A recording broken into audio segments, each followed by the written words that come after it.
مولانا روم رحمۃ تعالیٰ علیہ لکھتے ہیں چوتھا دفتر ہے کہ حضرت امیر معاویہ رضی اللہ تعالیٰ عنہ اور مولا علی مشکل کشا رضی اللہ تعالیٰ عنہ آپس میں تھوڑا اختلاف چل رہا تھا خلافت کے حوالے سے.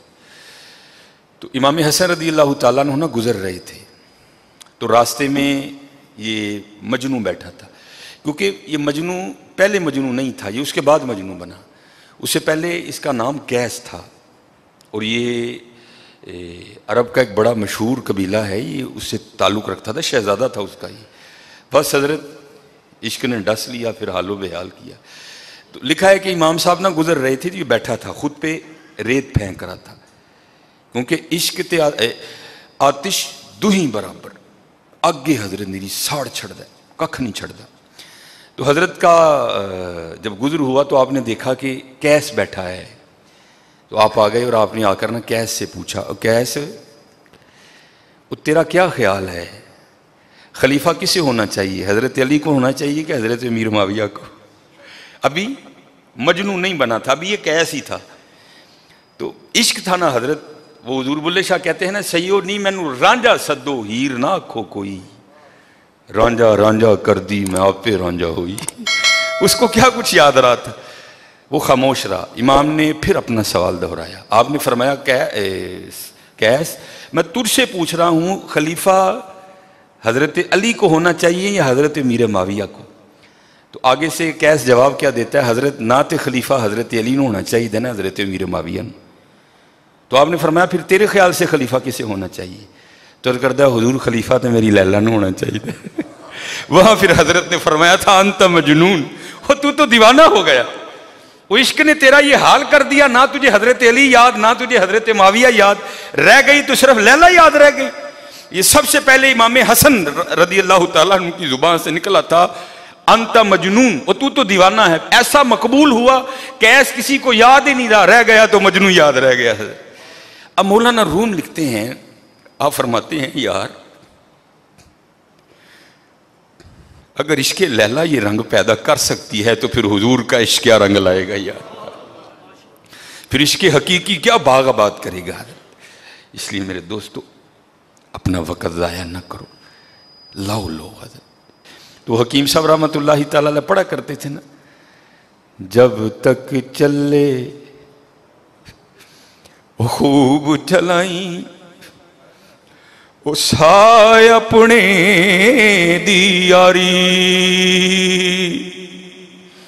چلا بھائی کیوں نہیں چلانا، چلا یار من کری ڈان ٹوٹ جانا تو کورے جا پہنے، کیوں نہیں چلانا ہے، کیڑے یار لگ گیا ہے.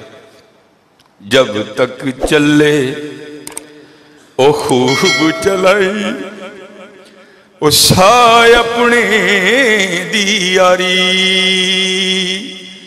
او لا سٹ پھا جنجال والے تے لائے اللہ نل یاری.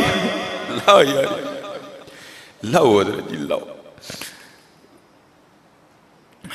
بعد دی گل ہے حضرت، لاؤن والے تے آ جائیے نا، لگنی نہ لگنی مقدرہ دیا کھیڈاں نے حضرت، کم از کم لا والے تے آئیے نا حضرت، لاؤن والے تے آئیے نا حضرت. اور یہ حضرت سلطان ابراہیم بن ادہم رحمۃ اللہ تعالیٰ، ہم تو حضرت بہت پیچھے رہ گئے ہیں.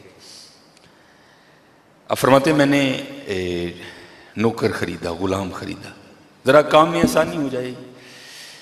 فرماتے جب اس کو گھر لے آیا نا تو میں نے اس کو پوچھا، او بھائی ظاہر ہے کام پڑے گا تو تجھے بلانا ہے نا، تو تجھے خرید تو لایا ہوں لیکن تیرا نام تو پتہ ہی نہیں، تو اس طرح کر اپنا نام بتا دے تاکہ تجھے بلانا ہو تو تیرا نام تو پتہ ہو نا.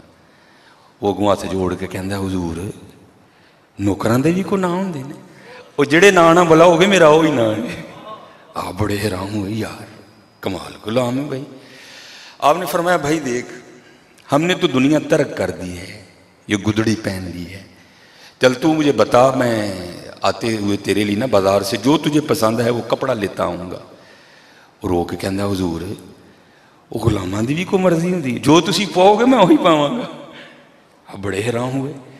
آپ نے پھر اس سے تیسرا سوال کیا، بھائی ایسی تے جون دی رکھی سکی روٹی کھانی، تو دس تینوں کی پسند ہے میں لے آواں گا تے پکا لیں. کہندا جناب جو میرے مالک دی مرضی میں وہی کھاواں گا. آپ سجدے میں گر گئے.